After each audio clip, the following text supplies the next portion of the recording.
鳥城島か。さしずめ俺は傷ついた渡り鳥か。 타카하라 하이리는 이번 여름방학에 할머니가 돌아가셨다는 소식을 듣고 유품 정리를 돕기 위해 오랜만에 섬으로 돌아왔는데, 사실 그는 뭔가로부터 도망치듯 이곳에 온 것이었고 힐링이란 명목의 도피를 하고 있었던 것이었습니다. おばあちゃんが亡くなってから一応この家を任されています。三崎京子です。 가능. ハイリ君の他にもう一人親戚の子が来てるのよ。いつも出歩いているみたいで今はいないのよ。初めて来た島の食事がこれじゃあね。 俺は構わないですけど。私が料理を作ってあげられたらいいんだけど、ちょっとね。 하이리는 고모의 말을 듣고 이 시간에도 열려있는 식당을 찾을 수 있었고, 오늘은 그곳에서 끼니를 때우려고 하는데요. ハッピーなセットって頼んだと思うんですけど。親子一緒に行けるんだからハッピーだろ。 이곳의 사람들은 조금 별났지만 하이리에게 있어서는 나쁘지 않았고 앞으로도 유쾌하게 지낼 수 있을 것만 같은 기분이 들기 시작했죠. 그리고 집으로 돌아가는 길을 잊어버린 하이리는 어느 초등학교의 수영장에 도착하게 되는데,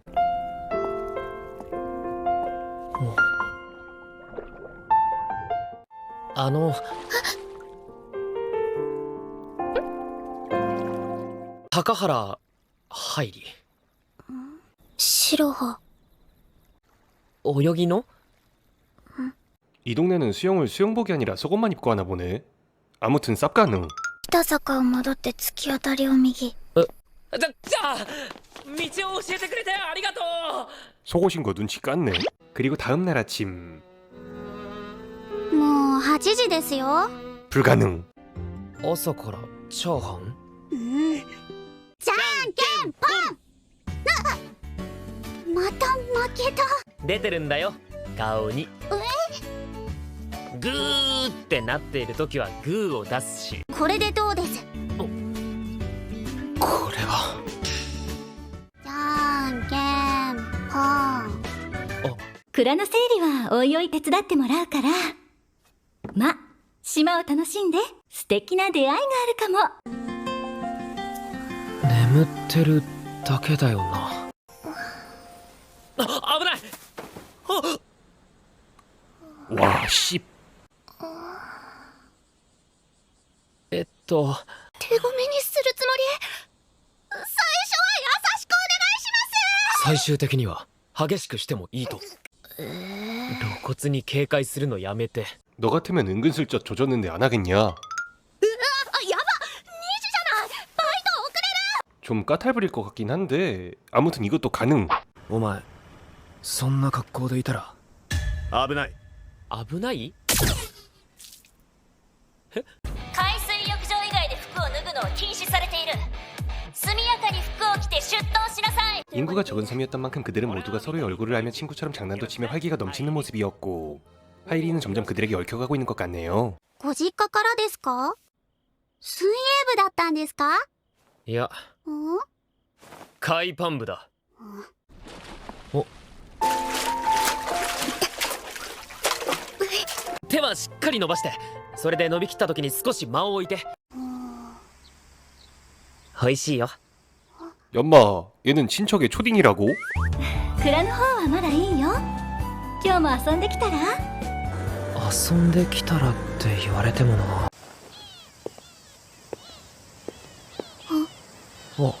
ありがとう。え？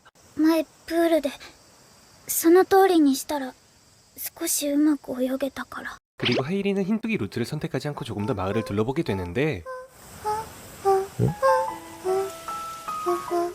そんなところで何してるんだ？やりたいことを探しています。落ちたら死んじゃうかもしれないけど。死にませんよ。 난 4차원은 좀 불가능. 高原ハイリ君、役場にお越しください。今夜集まりがあるんだ。集まり？ハイリの歓迎会だ。この島に長く滞在する旅行客は渡りの人と言われていてな。まあとにかく歓待するのが習わしなんだ。鳥城島へようこそ。六原艦隊。高原ハイリだ。私たちはこの島の少年団の執行部よ。同世代の学生なんて俺たち以外ほとんどいないだろう。白羽は？白羽？あれ、彼女も同世代だよな。一言で言うと付き合いが悪い。シャイだからな。変なちょっかい出しちゃダメよ。 그리고 다음 날 오늘도 동네를 돌아다니며 이어치고 있었던 하이리는 갑자기 빙수가 존나 땡겼는데 そこは暑いだで座敷で食べるとええよ。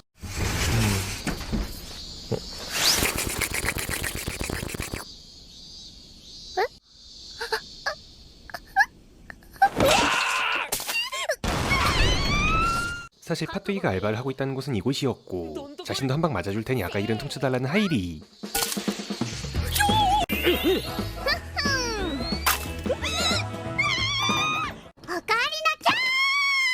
어?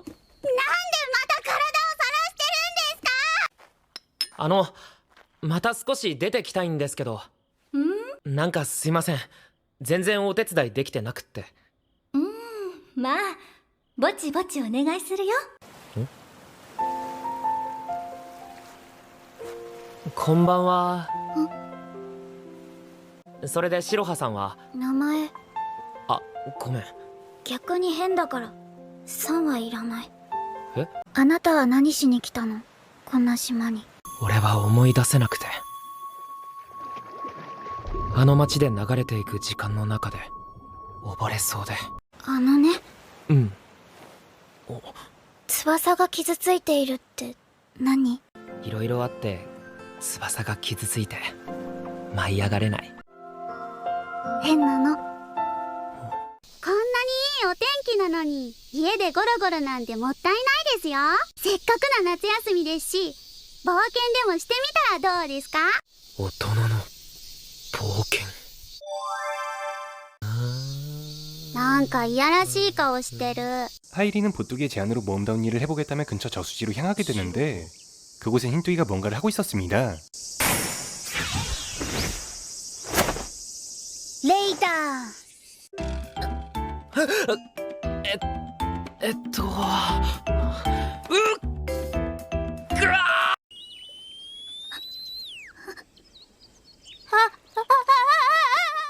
きなのか漫画。今度会ったら謝らないとな。何？あ、いや、どうしたのかなって。よっと。 하이리는 이번엔 자신과 마찬가지로 오랜만에 섬에 여행 온 검뚜기와 만나게 되었고 그녀를 도와주며 단숨에 친해져 버린 모양이네요. 何をしてるんですか？さあ、女の子を乗せたスーツケースを押してるじゃないかな。この先坂道ですから気をつけてくださいね。行くよー、それー。おい。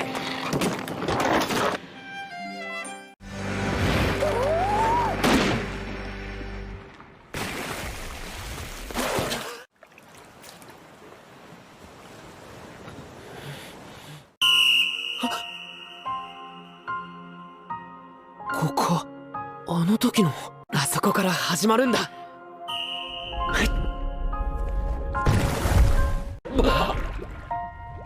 残念。大丈夫？なんとか。この猫、ヒゲ猫団のシンボルだよ。どこかで見たことがあるような。やれやれ、びしょ濡れだ。本当だな。この天気だしすぐ乾くかな。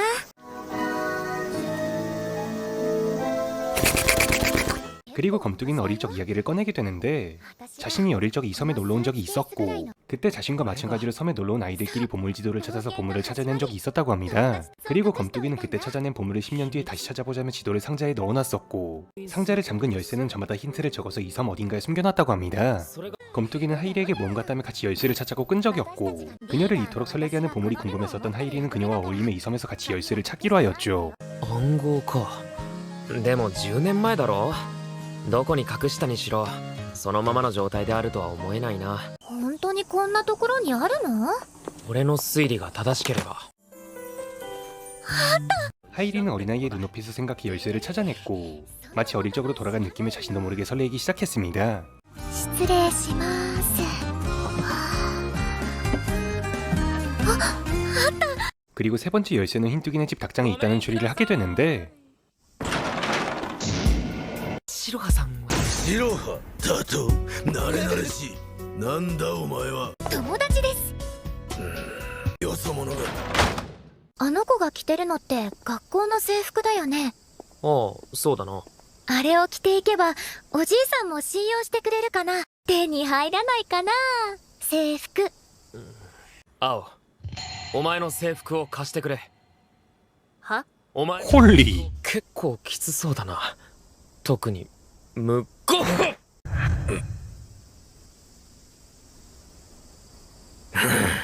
ゲ。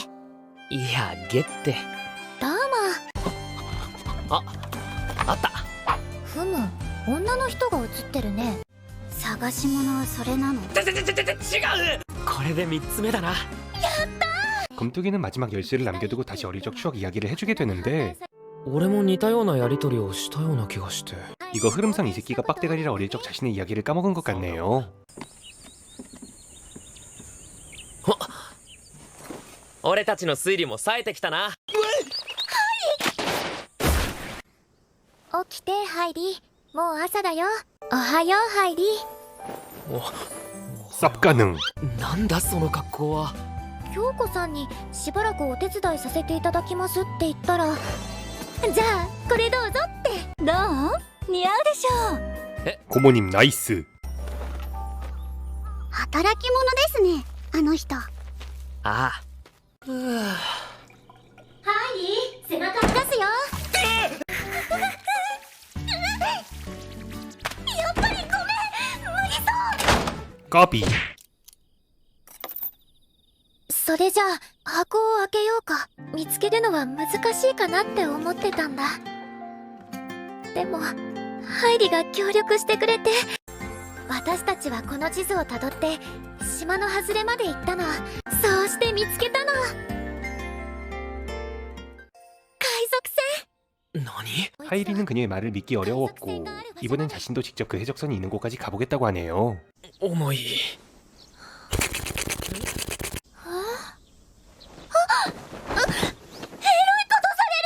しないから。食料よし、良一くんから借りたキャンプ道具よーし。あっちだよ。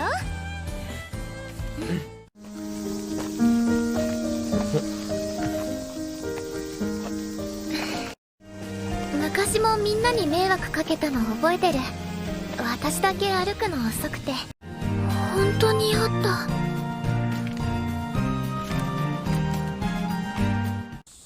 日陰で少し休んで。暑いなり。 하이리는 어릴 적 기억이 조금 떠올랐는데 어렸을 적 검뚜기는 몸이 약한 모습이었습니다. 검뚜기는 모두에게 민폐를 끼치고 싶지 않다며 가방을 지팡이처럼 사용하고 있었고 그것을 눈치챈 것은 하이리밖에 없었죠. どこ行ってたんだ？ずっとハイリの後ろをついてきたよ。洞窟。洞窟。いたたた。おい、大丈夫か？なんで黙ってたんだよ。おはよエロいことされる。しないよ。それ 까비 すぐそこに小さな泉みたいなところがあったんだよ。 같이 들어가자고? ね、大丈夫か？なんかいたの。でっかいのが。確かにいた。でっかいのが。見なかったよね。何を？そのいろいろ。同じだな、昔と。昔と同じって？そもそもそのスーツケースって足が悪いから引いてるんじゃないのか？昔から足が痛むことがあるの。特に寒い日の朝とか夜に。お願いだから引き返すのは嫌。言うと思ったよ。ハイリはどうしてこの島に来てるの？癒されに来たって言っただろ。つまり傷ついてるの？部活でしくじった。 그들은 과거의 자신들의 아픈 기억을 이야기하며 서로를 핥아주고 있었고 지금만큼은 앞으로 나아가자며 가는 길을 멈추지 않았습니다. ちょっと待て。懐中電灯。あっ。カモメ。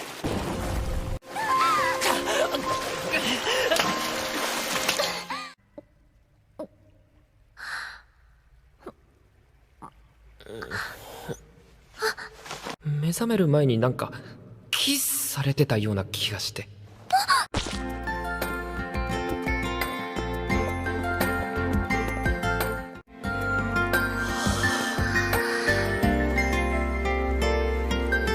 なあ、これってそんな古い船じゃないよな。ありがとう。私に付き合ってくれて、私の夢を叶えてくれて。私ね、きっとあなたのこと。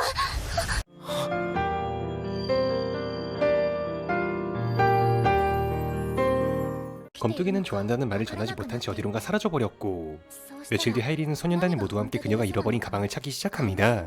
おい、あれじゃないか。あ、さすがにこんな小さな川じゃなかった。いくらなんでもこんな深さで溺れない。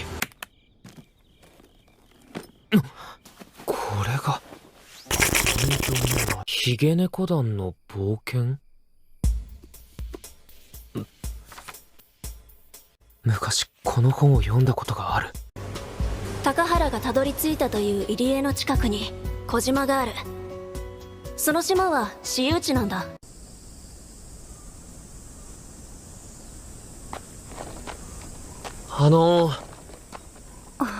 それは私のものです。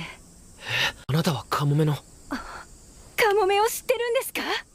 검뚜기의 어머니는 이 섬에 올 때 이 가방을 잃어버렸고, 검뚜기는 지금 병으로 몸져놓아 외국에서 치료를 받고 있다고 합니다. 그리고 그녀의 가방에서 나온 책은 어릴 적 검뚜기가 상상하던 것을 어머니가 쓴 것이었고, 하이리가 가끔씩 떠올랐던 그녀의 기억은 사실 그가 어릴 적 읽었던 소설이었던 것이었습니다. 어머니는 병으로 오래 살지 못하는 딸을 위해서 그녀가 만들어낸 소설을 진짜 있는 것처럼 해주기 위해서 이곳에 집을 짓고 배를 사와 소설의 내용을 현실에 옮겨준 것이었고, 어머니에게 받아온 배의 열쇠로 오래전 자신이 검뚜기에게 보냈던 편지를 찾아내며 그녀는 보물찾기를 통해 누군가의 기억 속에서 의미 있는 존재가 되고자 한다는 것을 알게 되었죠.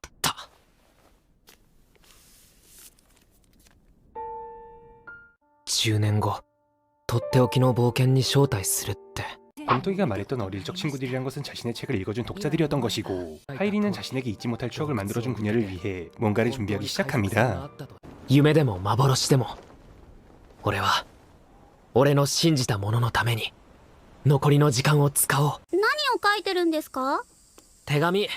すごいたくさん書くんですね。海賊船でヒゲネコ団の仲間たちともう一度会う。あいつの願いを叶えてやるんだ。この夏が始まる前、カモメは二度と覚めない眠りにつきました。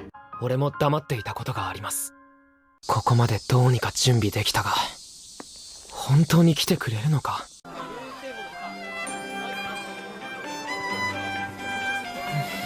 하이리는 검뚜기에게 편지를 보내주었던 모두에게 10년이 지난 지금 이곳에서 다시 만나자는 편지를 보냈던 것이었고, 10년 뒤에 다시 모험을 하고 싶다는 그녀의 소원을 이루어주었습니다. 그렇게 하이리 또한 이번 여름에 있었던 추억을 인생의 걸음으로 삼으며 다시 앞으로 나아가기 시작했고, 그녀의 루트는 막을 내리게 됩니다. 그리고 이야기는 다시 하이리가 섬으로 오는 날로 돌아가며 새로운 히로인과의 루트가 시작되는데요. 이번에 정복하려는 히로인은 저번에 봤었던 4차원인 노뚜기인 것 같습니다.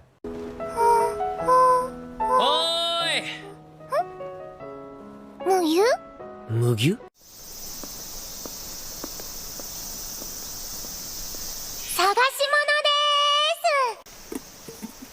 はい、これ。物です。まあ、ありがとう。もしかしてあなたも探し物を？え？そうなのね。未だ誰も見たことのない未知なるおっぱいを。え？そう、高原パイリくんね。私は水織しずく。よかったらしずくかおっぱいさんって呼んでね。誰さんでしょうか。悪いわね、手伝ってもらっちゃって。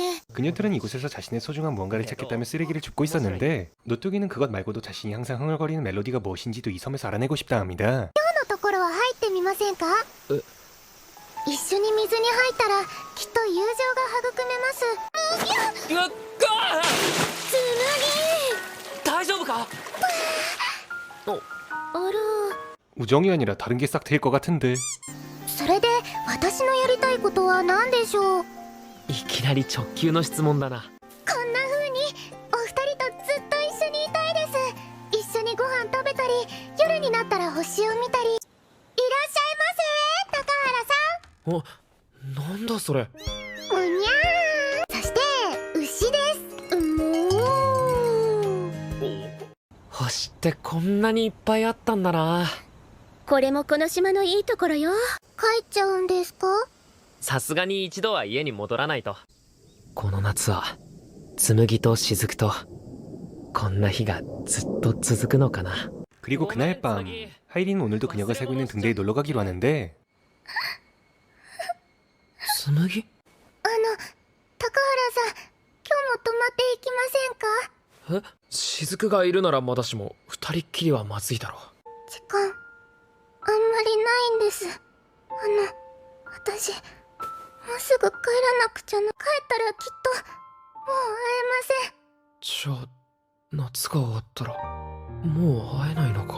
帰る前にもっと高原さんと雫ともっと一緒に遊びたいです。残った時間全部紬のために使う。ハイリさん、なんか俺が一人で勝手に決めちゃったけど、できれば雫も一緒に。私も夏の残りの時間全部紬にあげるわ。昨日の夜ひらめいたんです。ベランダを作ろうと。 노뚜기는 버려진 쓰레기를 모아 자신이 살고 있었던 등대 베란다를 만들자고 했고, 소박한 것에 행복을 느끼는 그녀의 모습에 점점 빠져드는 파이리. 好きになっちゃった紬のこと。すっかりメロメロね。俺はただ紬が喜んでくれればってそれだけで。その気持ちを好きっていうのよ。やっぱりそうなのか。俺紬のことが好き。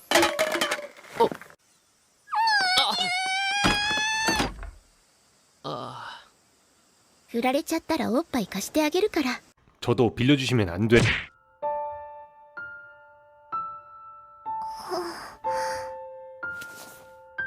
昨日のハイリ君のあれなかったことになってるみたいね。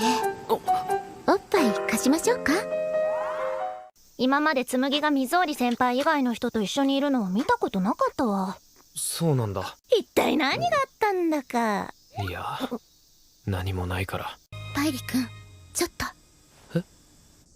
プレゼント？紬に？夏休みが終わったら紬と離れ離れになっちゃうのよ。あ、さあ紬、次は何をしたいかしら。はい、ハイリさんのお家に行ってみたいです。いきなり押しかけたら京子さんがなんて言うか。まあようこそいらっしゃいませ。この前のお泊まりはどっちの子に招待されたの？金髪の子ですけど、実際泊まったのは3人一緒で。お姉さんに連絡しないと。お願いだからやめてください。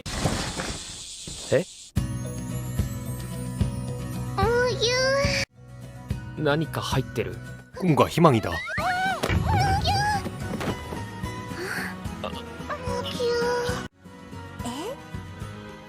やっぱりお姉さんに連絡を。だからやめてください。 그리고 할매가 가지고 있었던 유품 중에 악보가 잔뜩 그려진 책이 있었고, 그 책에는 노뚜기가 찾고 있었던 멜로디 악보도 있었습니다. 하지만 가사가 흐리게 보여서 자신들이 짓기로 했고, 자신이 좋아하는 것들로 채워 넣어보겠다는 노뚜기.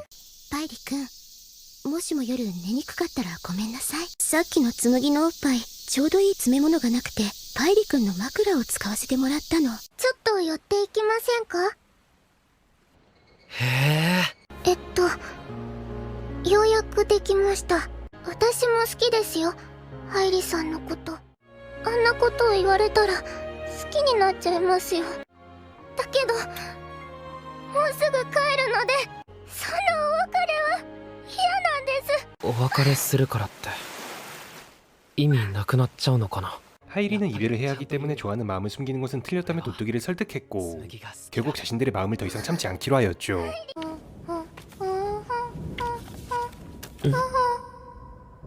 紬?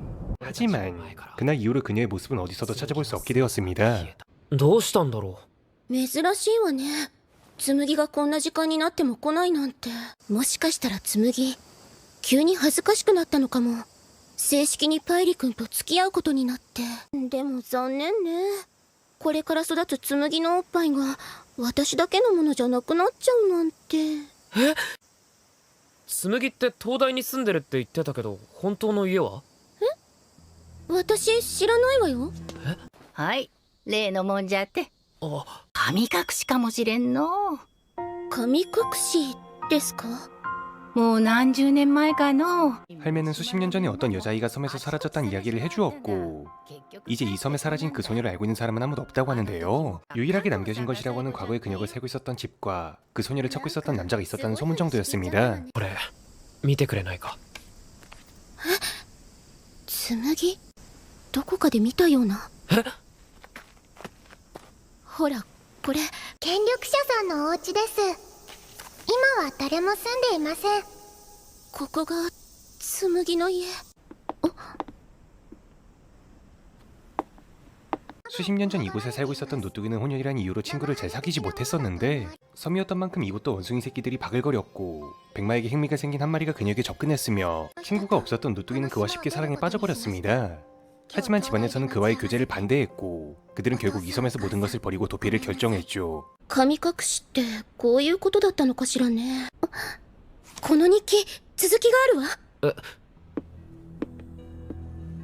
의미는 없지만 내용을 간단히 설명드리겠습니다.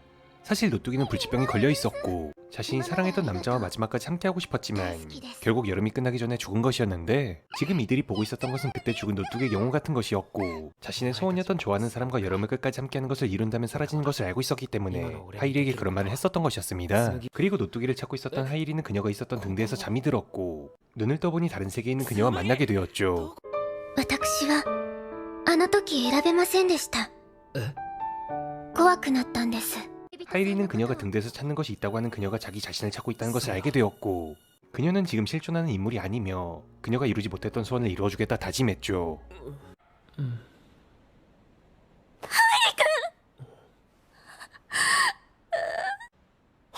紬は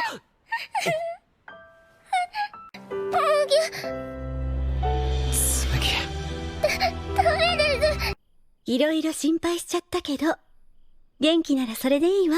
つむぎちゃん、今日はもう遅いからうちに泊まっていったら。無給。決めたから最後の一瞬まで紬と一緒にいるって。 하이리는 그녀가 무사히 돌아가길 바랬고 그녀에게 잊지 못할 추억을 만들어주며 이번 에피소드도 막을 내리게 됩니다. 이 작품은 키사에서 만든 미연씨를 기반으로 제작된 힐링 애니메이션입니다. 상처를 받은 인물들이 여러가지 주제를 통해 극복하는 내용에서 잔잔한 감동을 주며 도저히 원작 홍보용 애니라고는 생각들지 않았는데요.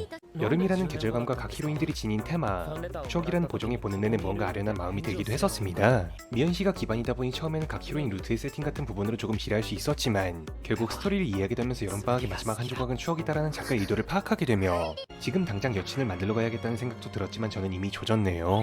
지금까지 서머 포켓츠 소개해드렸고 영상이 재미있었다면 좋아요와 구독 부탁드립니다. 시청해주셔서 감사합니다.